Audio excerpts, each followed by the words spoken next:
This BMW Z3 M is definitely turned out to be more than just a repaint. And with all the extras that we've done on it so far, I didn't really think there was much more on it we could really do. Yeah, that's what I thought. But that doesn't seem to be the case, because there's still more to do on it. And that's because we still have a problem with the front brakes. And due to one of the front calipers being seized, meant we had to remove them to refurbish them. And these are just looking so much more better now for all being renewed, and at least when we get the wheel on, we'll be able to turn it. But the problem doesn't lie there. The problem is the fixed brake line which is on the car, and that's just because I've tried to remove this braided line off of it to screw this back into the back of the caliper. And if you're wondering how I got the calipers off, I unbolted them and then undone it from the braided line. But I just didn't want to leave this on with leaving this line all rusty, because it's not exactly very safe, and this is literally on the verge of snapping, because when I tried to remove this, it was twisting up here and it was literally about to break. And to make my life easier with removing the brake lines from the car, I wanted to get the suspension legs out of the way, and by doing this I undone the drop link that goes from the suspension leg to the anti-roll bar, unclipped the wiring, undone the 3 bolts holding the suspension leg to the hubs, and then undone the 3 nuts on the top of the top mount, which allowed me to remove the legs from the car. I then cable tied the hubs up to the anti-roll bar just to take the strain off of the bottom ball joints, and also to prevent splitting any seals. Whilst these suspension legs are out, we're going to be replacing these as well, because these are probably well overdue want replacing. I mean, look at how rusty these are all going now. So I mean, yeah, look at this gator. This is just completely fallen apart. This one hasn't even got one. I think at some point in its life it's had new anti-roll bar drop down links. They look pretty new. I mean, you can even see some colour in there as well, so I think they'll clean up. Replace these. It's got lowering springs on it as well, so we're going to get them back in, and I think these top mounts, will just get them powder coated. Now the suspension legs are out of the way, it should make my life a lot easier with removing this brake line, or that's what I hope at least. It looks like it's going to be pretty awkward. I need to just take this cover off of here, which is just held in with a couple of 8mm. I need to lower it down on the ramp, see where that brake line goes, but I just got a feeling that this isn't going to be the easiest thing to take out. And I wasn't wrong. Oh, ow. No. This brake line union was seriously tight.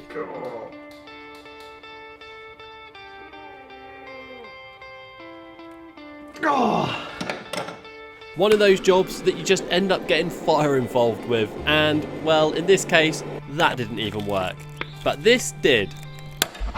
I got the brake line out, but as you can see, it's a little bit misshaped now.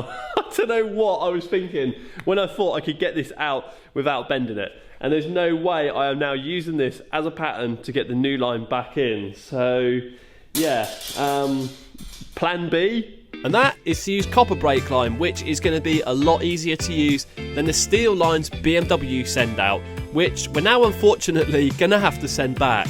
And this is Josh, and Josh is definitely a lot better at this than I am. When it comes to making up brake lines, this all boils down to experience. And not only that, to get a brake line to run from one side of the engine bay to the other with making it in place and getting it in nice and neat definitely requires a professional hand. So that's why I got Josh in to give us a help with getting this done. But we soon had it figured out and had the line routed to where we needed it to go, which just left Josh to get the brake union on the end of the brake line using this brake pipe flaring tool, which once done doesn't allow the union to come off the line as it flares it, which also causes a seal once the union is screwed into the braided line, so no brake fluid leaks from it.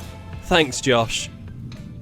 Which just left us to shape up the end of the brake line to get it to go into the top of this bracket here, as it was from factory, and as you can see. So now we can get the braided lines on, which I can't do yet because I've had to order some new ones, because the originals, the unions were all rusty in them. I couldn't get them undone. As you can see, I end up just cutting the line up the top here. So I'm still waiting on them, and they're going to take about 2 weeks to get here. So I'm still left to get the brakes bled up on this. But in the meantime, while I'm waiting on the brake flexies, I can start rebuilding up the suspension using these Bilstone shocks, so at least we can get the car back on the floor. And drum roll, please.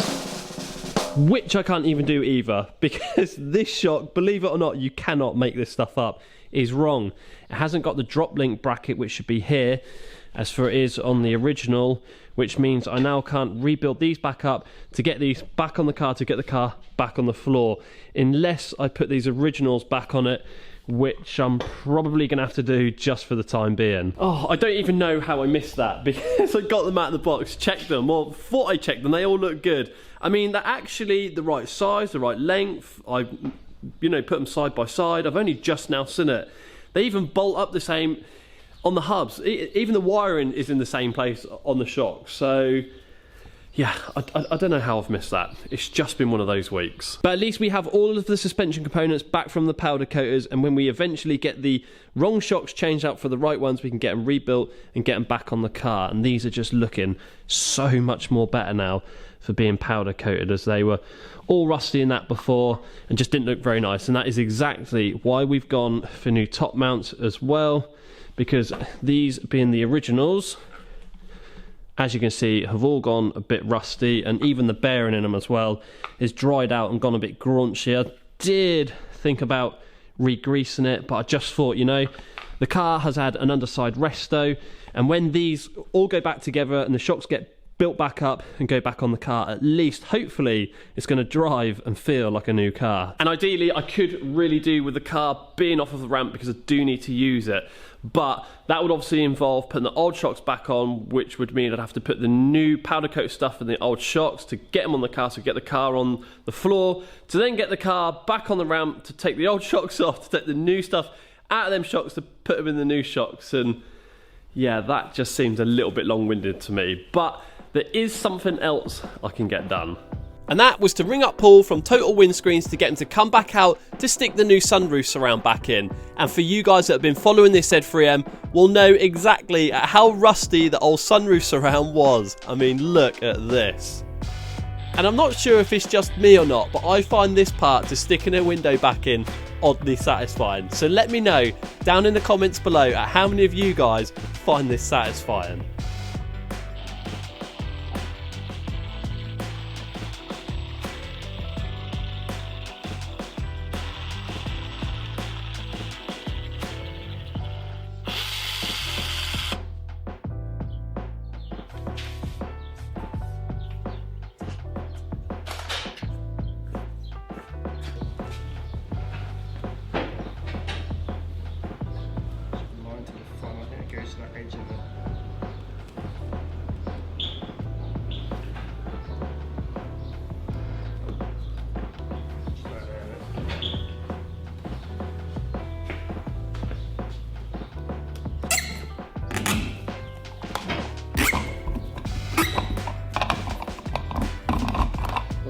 Not smooth, that one. And with the sunroof now stuck back in place, I just plugged it in just to make sure it works.